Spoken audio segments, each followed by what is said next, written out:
हम आपका स्वागत करते हैं फिर से एक जुजुत्सु काइजन की नई वीडियो में। इस वीडियो में हम बात करेंगे top 10 strongest character of Jujutsu Kaisen. इस वीडियो में हम रैंक करेंगे हर एक कैरेक्टर को 1 से लेकर 10 तक, कौन कितना ज्यादा पावरफुल है। तो सबसे पहले हमने नंबर 10 पे जिस कैरेक्टर को रखा है उसका नाम है यूकी सुकुमो। अब हम यूकी के पावर्स के बारे में थोड़ा बहुत जान लेते हैं। यूकी 4 स्पेशल ग्रेड सोर्सरर में से एक थी। यूकी की फुल पावर फिजिकल डिस्ट्रक्शन की तरह थी और यूकी अपने शरीर और अपने शिकिगामी में वर्चुअल मास जोड़ सकती थी और यूकी अपने पंच को इतना ज्यादा भारी बना सकती थी कि बड़े से बड़ा कर्ज स्पिरिट भी एक ही मुक्के में खत्म हो जाए और स्पेशल ग्रेड कर्ज स्पिरिट भी इसके सामने नहीं टिक पाता था। अगर यूकी अपने पावर्स के ऊपर कंट्रोल ना करे तो वो एक ब्लैक होल क्रिएट कर सकती थी और आप लोगों को तो पता ही है, बताने की जरूरत नहीं है कि ब्लैक होल कितना ज्यादा खतरनाक हो सकता है। एक ब्लैक होल पूरी दुनिया को खत्म करने के लिए काफी है, लेकिन यूकी ऐसा कभी नहीं करेगी क्योंकि ब्लैक होल क्रिएट करने के बाद वो भी मर जाएगी ना, इसलिए। अब नंबर 9 पे जिस कैरेक्टर को हमने रखा है उसका नाम है हिगुरुमा हिरोयुकी। इसका जो डोमेन है वो बहुत ही ज्यादा खतरनाक है। मैं आप लोगों को बताता हूँ कैसे। इसका जो डोमेन है, इसकी सबसे बड़ी पावर वही है क्योंकि इसका जो डोमेन है एक अदालत की तरह काम करता है। इसके डोमेन में एक जजमेंट होता है जो आपके काले चिट्ठे सब जानता है। इसमें हिगुरुमा दुश्मन के ऊपर इल्जाम लगाता है और दुश्मन अपनी सफाई देता है। अगर दुश्मन गुनहगार पाया गया तो उससे उसकी कर्ज टेक्निक और उसका कर्ज टूल उससे छीन लिया जाता है और ये सबसे खतरनाक सजा है। और इसमें हिगुरुमा को एक खास तलवार भी मिलती है। इस तलवार को हम 1 शॉट किल भी बोल सकते हैं क्योंकि अगर ये तलवार दुश्मन को जरा सा छू भी ले तो तुरंत वहीं पर उसकी मौत हो जाती है। और इसमें दुश्मन की ताकत मायने नहीं रखती कि वो कितना ज्यादा पावरफुल है, बस इस तलवार ने थोड़ा सा छुआ और उसका खेल वहीं पर खत्म। और हिगुरुमा ने सुकुना से लड़ते टाइम ही रिवर्स कर्ज टेक्निक एंड डोमेन एम्प्लीफिकेशन सीख लिया था। तो इसी से आप लोग समझ जाइए कि हिगुरुमा कितना ज्यादा पावरफुल है।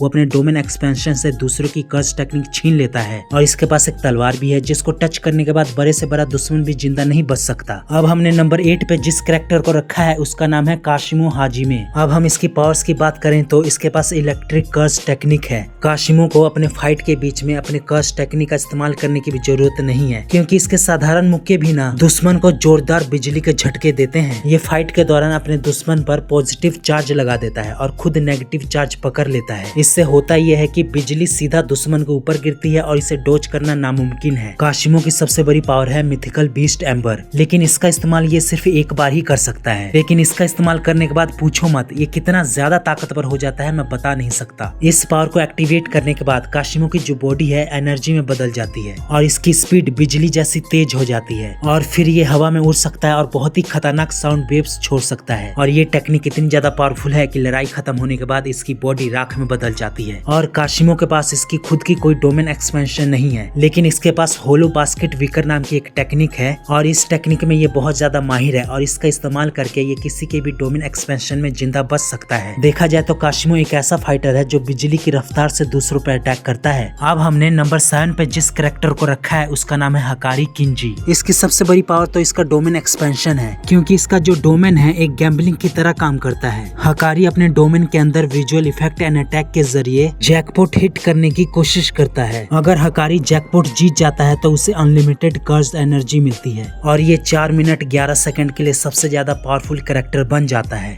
कहा जाए तो ये इमोर्टल हो जाता है, उस टाइम इसको कोई नहीं हरा सकता। इसके पास इतनी ज्यादा कर्ज एनर्जी आ जाती है कि ये अपने आप बहने लगती है और फिर इसकी बॉडी अपने आप रिवर्स कर्ज टेक्निक का इस्तेमाल करती है। अगर इसका हाथ कट जाए, इसका पेट फट जाए तो 1 सेकंड में सब हील हो जाता है। जैकपॉट जीतने के बाद इसको मारना लगभग इम्पॉसिबल हो जाता है क्योंकि उसके बाद इसकी हीलिंग पावर सुकुना और गोजो से भी तेज हो जाती है। हकारी का जो कर्ज एनर्जी है वो एक सैंड पेपर की तरह है। जब ये किसी को मुक्का मारता है तो ऐसा लगता है किसी नुकीली चीज या खुरदरी चीज से पीटा गया हो। एक और बात, जब इसका जैकपॉट खत्म हो जाता है तो फिर से इसकी पावर फुल हो जाती है। उसके बाद फिर से ये अपना डोमेन एक्सपेंशन यूज करता है और फिर से जैकपॉट जीत जाता है और ये फिर से 4 मिनट 11 सेकंड के लिए इमोर्टल हो जाता है। इसी वजह से इसने उराओमे जैसे पावरफुल दुश्मन को इतने देर तक रोके रखा था। अब हमने नंबर 6 पर जिस कैरेक्टर को रखा है उसका नाम है माकी ज़ेनिन। देखा जाए तो माकी के पास बिल्कुल भी कर्ज एनर्जी नहीं है, 0 कर्ज एनर्जी है। इसी वजह से इसकी जो फिजिकल पावर है वो बहुत ही ज्यादा है। इसकी हम बराबरी तोजी फुशिगुरो से कर सकते हैं और इसकी स्पीड इतनी ज्यादा तेज है कि ये गोलियों को हवा में पकड़ सकती है और ये सुकुना जैसे दुश्मन के अटैक को हवा में भांप सकती है। क्योंकि इसके पास बिल्कुल भी कर्स्ड एनर्जी नहीं है, इसलिए इसको कोई भी डोमेन पहचान नहीं पाता है, इसलिए किसी भी बैरियर में आर पार जा सकती है। अगर माकी के ऊपर कोई अटैक करता है तो वो अटैक होने से पहले वो पहचान लेती है कि कौन उसके ऊपर अटैक करने वाला है और किस तरह का अटैक करने वाला है। अब हम बात करते हैं माकी के स्पिरिट सोल कटाना के बारे में। और ये कटाना इतना ज्यादा पावरफुल है कि ये सीधा दुश्मन के सोल पर अटैक करता है और इसे रिवर्स कर्स टेक्निक से भी जल्दी सही नहीं किया जा सकता। देखा जाए तो माकी की जो बॉडी है वो बहुत ही ज्यादा स्ट्रॉन्ग है। वो बार बार चोट खाने के बाद भी वो फिर से खड़ी हो जाती है लड़ने के लिए। अब माकी बिल्कुल तोजी फुशिगुरो जैसी बन चुकी है। ये एक ऐसी किलिंग मशीन बन चुकी है जिसे डोमेन से भी नहीं रोका जा सकता। अब नंबर 5 पर जिस कैरेक्टर को हमने रखा है उसका नाम है केंजाकू। आप लोगों ने देखा ही था कि जो केंजाकू है एक ब्रेन के रूप में रहता है। केंजाकू किसी भी डेड बॉडी के दिमाग में जाकर उसके कर्स टेक्निक को अपना हथियार बना सकता है। इसी तरह से तो इसने गेटो का शरीर भी कब्जा करके रखा हुआ है। अगर ये चाहे तो हजारों कर्स स्पिरिट को निगल सकता है, फिर उनका इस्तेमाल ये अपने सेना की तरह कर सकता है और ये चाहे तो किसी भी कर्स स्पिरिट की पावर्स को चुरा भी सकता है। केंजाकू ने इस टेक्निक को यूजी इतादोरी की माँ काओरी इतादोरी के शरीर से चुराई थी और केंजाकू अपने आसपास की ग्रेविटी को खत्म कर सकता है या फिर उसे इतना बढ़ा सकता है कि दुश्मन जमीन से ही चिपक जाए। इसी तरह से इसने यूकी के ब्लैक होल को रोका था। देखा जाए तो केंजाकू का जो डोमेन एक्सपेंशन है वो सुकुना की तरह है, ओपन बैरियर वाला। कह सकते हैं कि ये सुकुना के बाद दूसरा बेस्ट बैरियर यूजर है। इसका जो डोमेन है एक बंद कमरे की तरह नहीं है, इसलिए इसके जो डोमेन की पावर है बहुत ज्यादा बढ़ जाती है। अब नंबर 4 पे जिस कैरेक्टर को हमने रखा है उसका नाम है यूटा ओकोत्सु। मैंने इसके ऊपर एक अलग से वीडियो भी बनाई है, आप लोग देखिएगा जरूर, आप लोगों को बहुत मजा आएगा। यूटा की जो पावर है वो है कॉपी करना। ये किसी भी सोर्सरर की कर्स टेक्निक को कॉपी कर सकता है, यहाँ तक कि इसने गोजो के शरीर में जाके उसके इन्फिनिटी तक को कॉपी कर लिया था। Rica the queen of curses, ये यूटा की सबसे बड़ी पावर है। ये एक स्पेशल ग्रेड कर्स है जो यूटा के पास है। हम इसको यूटा के कर्स एनर्जी का स्टोर हाउस भी बोल सकते हैं और ये यूटा के कर्स स्टूल को भी संभाल कर रखती है और ये यूटा के साथ मिलकर दुश्मनों से फाइट करती है और सबका खेल खत्म कर देती है। और आप लोगों को तो पता ही है कि यूटा के पास गोजो से ज्यादा कर्स एनर्जी है और यूटा रिवर्स कर्स टेक्निक का भी इस्तेमाल कर सकता है। यूटा का domain expansion authentic mutual love बहुत ही कमाल का है। इस डोमेन में बहुत सारी जमीन में गड़ी हुई कटाना होती है। यूटा ने अभी तक जितनी भी कर्स टेक्निक को कॉपी किया है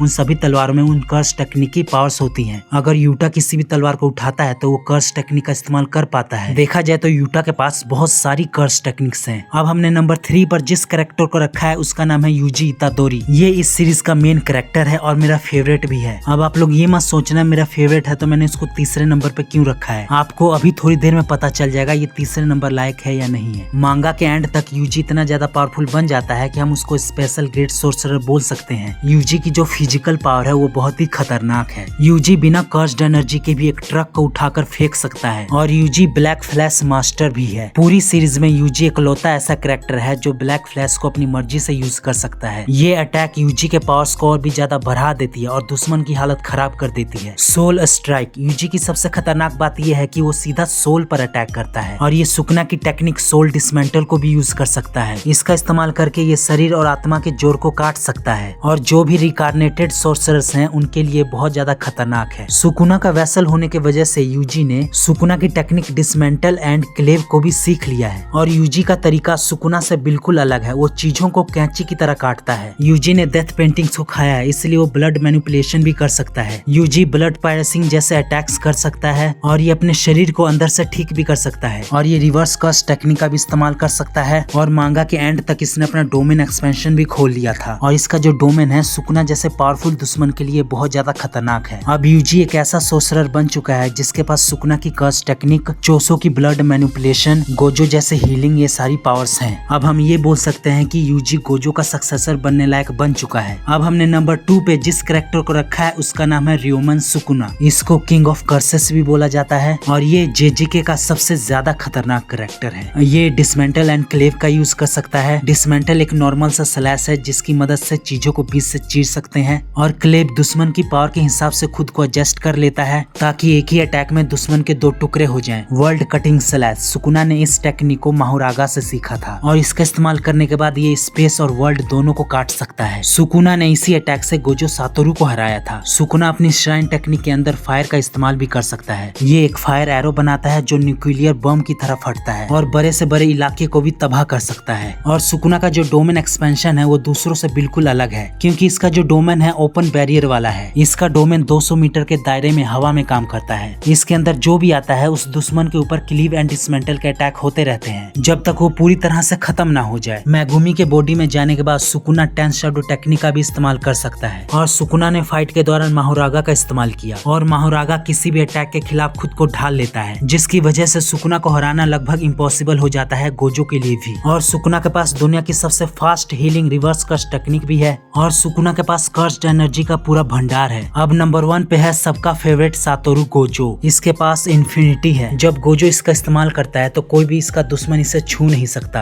और कोई भी इसको अटैक लग नहीं सकता, क्योंकि जो अटैक गोजो के जितना करीब आता है वो उतना ही स्लो हो जाता है। अब हम बात करते हैं लिमिटलेस टेक्निक के बारे में। गोजो अपनी कर्स्ड एनर्जी को 3 तरह से इस्तेमाल करता है। सबसे पहले हम बात करते हैं ब्लू लैप्स के बारे में। ये एक पावरफुल वैक्यूम की तरह काम करता है जो सब कुछ अपनी तरफ खींचता है और सबको कुचल देता है। सेकंड है रिवर्सल रेड। ये ब्लू का बिल्कुल उल्टा होता है। ये जबरदस्त रिपीलिंग फोर्स मारता है जो किसी भी चीज को दूर फेंक देता है। थर्ड है अपना होलो पर्पल। जब गोजो अपने रेड और ब्लू को मिला देता है तब बनता है एक पर्पल कलर का बॉल और इसके सामने आने वाली हर एक चीज इरेज्ड हो जाती है। अब मैं आप लोगों को बताता हूँ गोजो के 6 आई के बारे में। इसकी ये जो पावर है इसको मैं बहुत ही अच्छे से एक्सप्लेन कर सकता हूँ, लेकिन वीडियो बहुत ज्यादा लंबी हो जाएगी, इसीलिए मैं थोड़े में बता देता हूँ। 6 आई की वजह से गोजो एटॉमिक लेवल पर देख सकता है। ये कर्स्ड एनर्जी के एक एक कण और पार्टिकल्स को भी देख सकता है और इसको ये बहुत ही अच्छे तरीके से इस्तेमाल करता है। इसी वजह से इसकी कर्स्ड एनर्जी कभी खत्म नहीं होती। जैसे हम मान लेते हैं एक अटैक में 100 यूनिट खत्म होता है, लेकिन गोजो उसी अटैक को 0.00001% में ही कर लेगा। इसी वजह से ये इन्फिनिटी को हमेशा ऑन रखता है। गोजो का डोमेन एक्सपेंशन अनलिमिटेड वॉइड बहुत ही खतरनाक माना जाता है। इसके अंदर आने वाला दुश्मन उसके दिमाग में इन्फिनाइट इन्फॉर्मेशन भर जाती है और दुश्मन का दिमाग जाम हो जाता है। वो ना हिल पाता है ना कुछ कर पाता है। तो आप लोग सोचिए, जो ना हिल पाएगा ना कुछ कर पाएगा उसका खेल तो वहीं खत्म हो जाएगा ना। गोजो के पास ऐसी पावर्स है ना जिसका तौर बड़े बड़े सोर्सर्स के पास नहीं है। गोजो को कोई छू नहीं सकता, उसके ऊपर कोई अटैक नहीं कर सकता,